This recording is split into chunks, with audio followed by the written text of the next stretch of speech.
Hello all, one day ட்ரிப்பாக நாங்கள் போன இடம் Ambanad hills.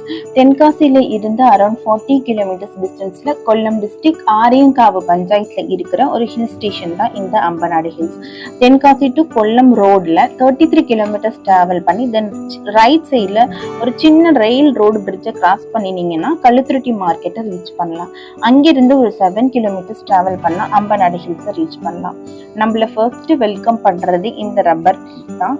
Gloo, pepper and kho kho இதெல்லாமே இன்டர்ட்ராப் பண்ணியிருந்தாங்க. ஃபோட்டோ ஷூட் பண்ணுறதுக்கும் ஒரு நல்ல பெஸ்ட் ஸ்பாட் தான். பசங்க மேலே கீழே விளையாடிட்டு இருந்ததை பார்த்து அங்கே உள்ள லோக்கல் ரெசிடென்ட்ஸ் இங்கே இருக்கிற லீச்சஸ் பற்றி எங்களுக்கு வார்ன் பண்ணினாங்க.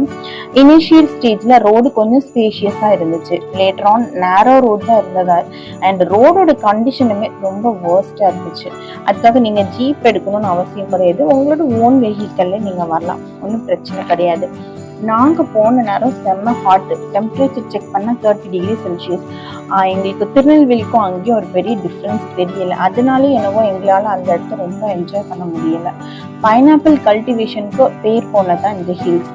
வியூஸ் எல்லாமே நல்லா இருந்தது. பட் ரோடு ஒன் வே மாதிரி இருந்ததால எங்களால் இறக்கி ஃபோட்டோஸ் எதுவுமே எடுக்க முடியல. பின்னாடியும் ஒரு கார் வந்துட்டே இருந்துச்சு. ஸோ போகிற போக்கில் வீடியோஸ் மட்டும் எடுத்துட்டோம். அம்பநாடு பல நீரோடைகளை கொண்டுள்ளது. இந்த மாதிரி விசிபிளான நிறைய ஸ்ட்ரீம்ஸை நீங்கள் சரௌண்டிங் லேண்ட்ஸ்கேப்லேயே பார்க்கலாம். ஹியூமிடிட்டி அதிகமாக இருக்கிற இடத்துல பீச்சஸும் அதிகமாக இருக்கும். ஸோ கேர்ஃபுல்லாக இருங்க. ஈவன் நீங்கள் மெயின் ரோட்லேயே கிளஸ்டர்ஸ் ஆஃப் ஸ்மால் வாட்டர் ஃபால்ஸை எக்ஸ்ப்ளோர் பண்ணலாம். இங்கேயும் குளிக்கிற மாதிரி தான் இருந்துச்சு. பட் பாறைகள்லாம் வழுகெல்லாம் இருக்கும். கேர்ஃபுல்லாக இருங்க. அம்பநாடு வியூ பாயிண்ட்ஸுக்கு போகிறதுக்கு என்ட்ரி டிக்கெட்டாக அடல்ட்டுக்கு பெர் ஹெட் 100 சார்ஜ் பண்ணுறாங்க. கிட்ஸுக்கு ஃப்ரீ தான். வியூ பாயிண்ட்லேருந்து வெஸ்டர்ன் கேட்ஸை ரசிக்கிறது கொஞ்சம் நல்லாவே இருந்துச்சு. பட் டெம்பரேச்சர் கொஞ்சம் எங்களுக்கு மாடரேட்டாக இருந்தால் கூட நாங்கள் என்ஜாய் பண்ணியிருந்துப்போமோ என்னமோ.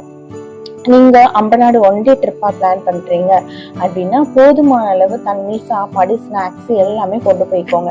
ஏன்னா அங்கே ஒரு குட்டி ஸ்நாக் ஷாப் மட்டும்தான் இருந்துச்சு. ஸோ ஃபுட்டு சாப்பாடுக்கு அப்படிங்கிறது நீங்கள் கொண்டு போய் தான் ஆகணும், வேறு வழியே கிடையாது. குரங்கு தொல்லையும் ரொம்ப அதிகமாக இருக்கும். ஸோ கேர்ஃபுல்லாக இருந்து நாங்கள் சாப்பாடை ஓப்பன் பண்ணி எங்கேருந்து வந்தானுங்கன்னு தெரியல, க்ரூ ஆஃப் மெம்பர்ஸ் ஓடி வந்துட்டானுங்க. ஸோ இந்த பிளேஸுக்கு நீங்கள் ஒன் டே ட்ரிப்பாக போகிறீங்கன்னா வெதர் ரிப்போர்ட் செக் பண்ணிக்கோங்க. அண்ட் இந்த பிளேஸ் லெஸ் ட்ராவல்டு ட்ரையலாக இருக்கிறதால க்ரௌட் இல்லாத ஒரு ப்ளசண்டான பிளேஸுக்கு போகணும்னு நினைக்கிறவங்களுக்கு இந்த பிளேஸ் ஒரு பெஸ்ட் ஸ்பாட்டாக இருக்கும். பட் நாங்கள் அவ்வளோக்கா என்ஜாய் பண்ணல. மேபி அந்த வெதர் எங்களுக்கு சொதப்பிடுச்சு.